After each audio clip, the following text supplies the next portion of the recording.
Bonjour à tous, j'espère que vous allez bien. Aujourd'hui, j'ai le plaisir de vous retrouver sur ma chaîne Booktube. C'est d'une excellente humeur que je me suis levée ce matin parce que j'avais super hâte de vous tourner mon vidéo wrap-up de janvier. Comme vous pouvez vous en douter par mon update lecture que j'ai publié en début de mois, j'ai eu un excellent mois lecture. J'ai lu un total de 13 livres ce mois-ci. Pour voir le résumé de mes lectures de début de mois, c'est par ici en cliquant sur le lien. Sinon, restez ici pour savoir la suite.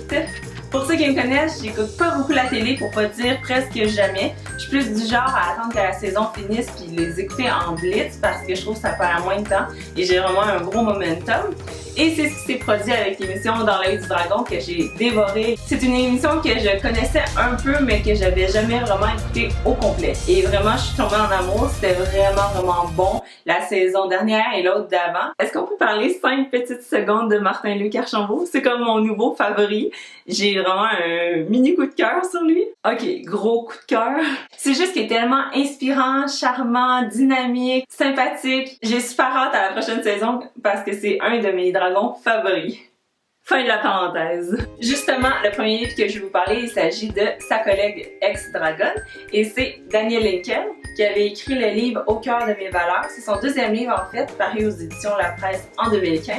Et lorsque j'ai tweeté que je m'apprêtais à commencer ma lecture de ce livre-là, l'auteure elle-même m'a tweeté qu'elle me recommandait fortement son premier livre paru 2 ans plus tôt aux éditions La Presse également. Je savais déjà qu'il était paru, publié et tout ça, mais moi les biographies ça m'intéresse pas vraiment. Je vous avoue que j'en ai pas vraiment lu non plus, mais même les biographies de gens que j'admire, on dirait que savoir leur enfance, tout ça, c'est pas ce qui m'intéresse le plus. Mais l'auteure m'a parlé, elle a vraiment un pouvoir de persuasion. Elle m'a convaincue de lire ce livre-ci en premier.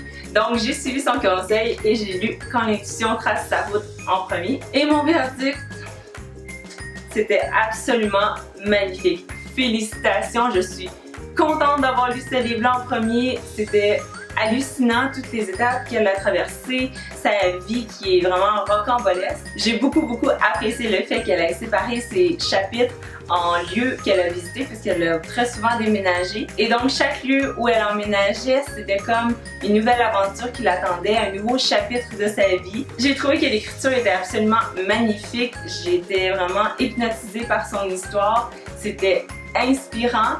On dit souvent que Madame Henkel représente la force, le courage, mais si vous n'avez pas lu son livre, vous savez pas à quel point. C'était vraiment une lecture incroyable et je lui ai donné 4,5 sur 5. C'était à lire absolument.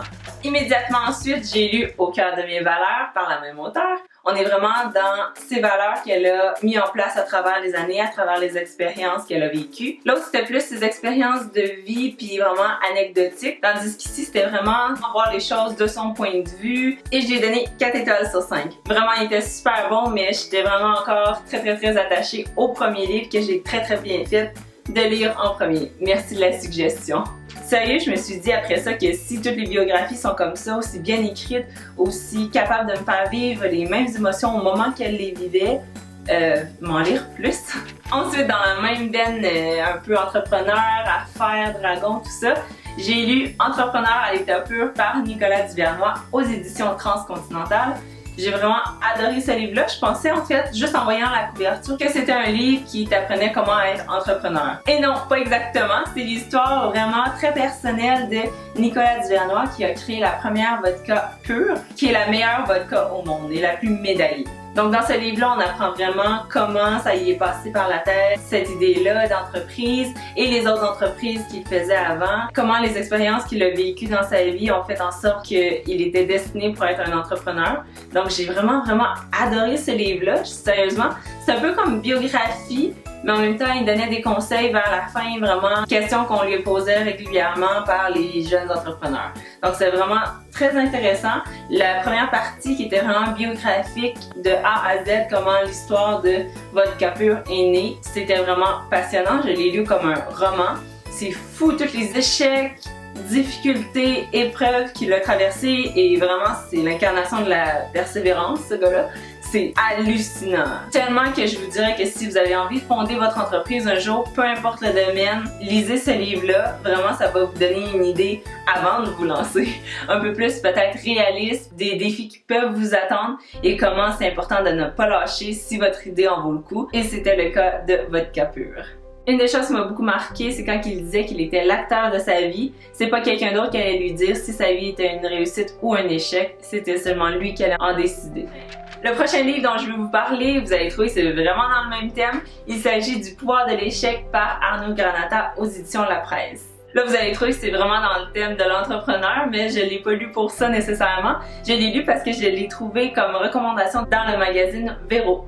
Pour nous parler de l'échec, il fait intervenir plusieurs acteurs importants dans le milieu, comme les fondateurs de grandes entreprises qui en ont vu d'autres. Par exemple, on retrouve les 2 nouvelles dragonnes qui vont être à la saison de printemps. Vous pouvez être sûr que je vais être au rendez-vous. Caroline Néron et Christiane Germain. J'étais d'ailleurs très amusée de retrouver un condensé de l'histoire que je venais de lire, puisqu'il fait également parler Nicolas Duvernois. C'est un livre qui nous questionne vraiment sur la place de l'échec.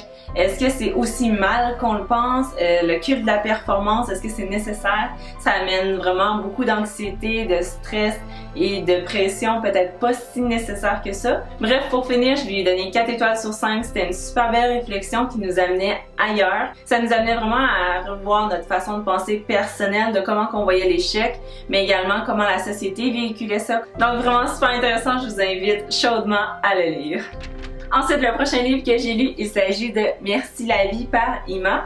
C'est un livre qui est séparé par émotions, valeurs. Parmi ceux-ci, on retrouve liberté, amour, gratitude, etc.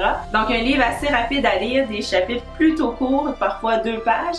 Donc ça se lit très très bien. J'ai trouvé ça intéressant, mais personnellement, je ne suis pas une fan finie nécessairement de la chanteuse. Donc je pense que c'est un livre qui aurait plu encore plus aux personnes qui sont fans numéro 1 de Ima, de sa musique, de son travail. C'est ça qu'elle livre beaucoup un peu à manière biographique, les expériences qu'elle a vécues.